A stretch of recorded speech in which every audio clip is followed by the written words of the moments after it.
Hello everyone, welcome back to Sterlinx Global. Thank you very much for tuning in for another quality video. So today's topic is going to be about 10 reasons why HMRC might investigate your e-commerce business. It's a very important topic for you to know so you don't make the small mistakes to trigger the red sign for you to cause a lot of headache.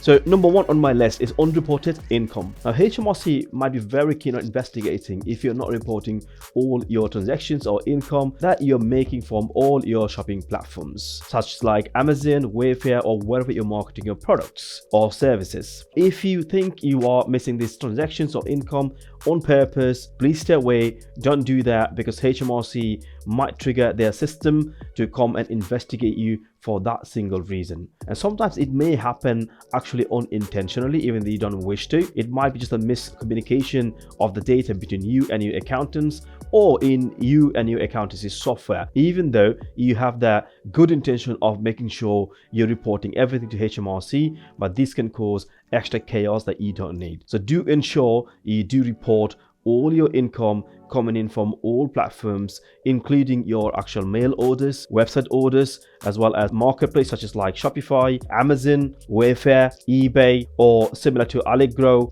and so on. So reporting the income or making sure the income is calculated towards the actual bookkeeping is extremely important, so you don't miss out to report this back to HMRC or in your accounts. So number two on my list is VAT compliance issues. VAT is one of the most important income sources for the actual government. It could be any country. It could be the UK and GST in Australia, or GST in Canada, or sales tax in USA. It's all the same, just different terminology. Now what you need to remember is that people who mess about with VAT is classed as fraud straight away, either mistake or not, to the actual government bodies. So what you need to ensure, if you do meet the actual threshold or nexus for VAT or sales tax, you need to ensure that you register for that actual criteria, what your business or your service should be registered for. And if you think you are in doubt, you do not know or understand the terminology, you should speak to tax specialists like ourselves, who would be able to advise you and get you fully compliant. To do ensure you are fully compliant and registering on time as early as possible, rather than delaying the actual process. When you meet the VAT, if you do not submit all the actual vatable income and expenses,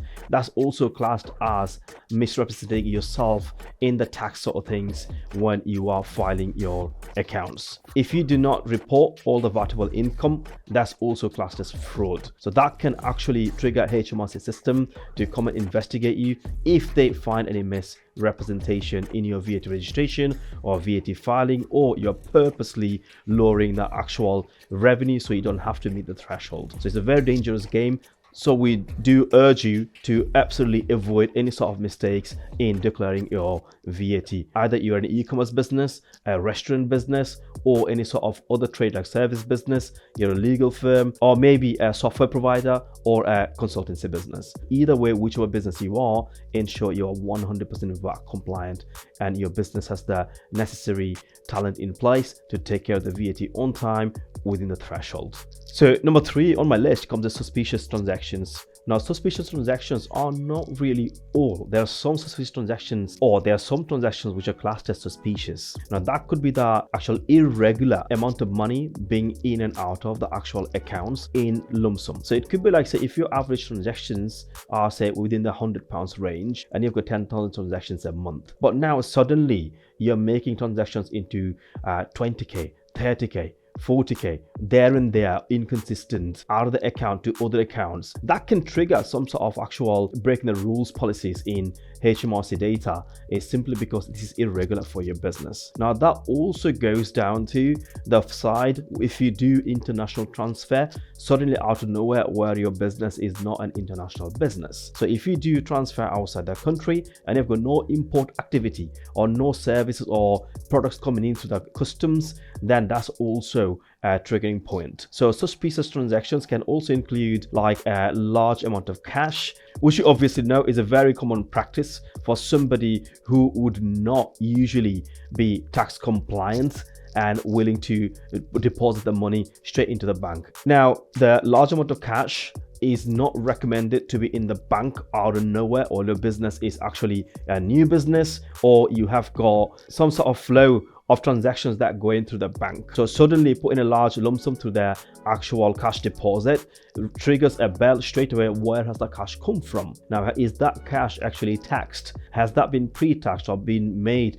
through the actual legal routes of HMRC income policies? So in that case, that will trigger the investigation to make sure the actual where the cash is coming from is a legitimate source of income. That's all it is. So that's all it takes, and also some of the points that I just discussed so far in the suspicious transaction section for that to investigate you in your business and your accounts.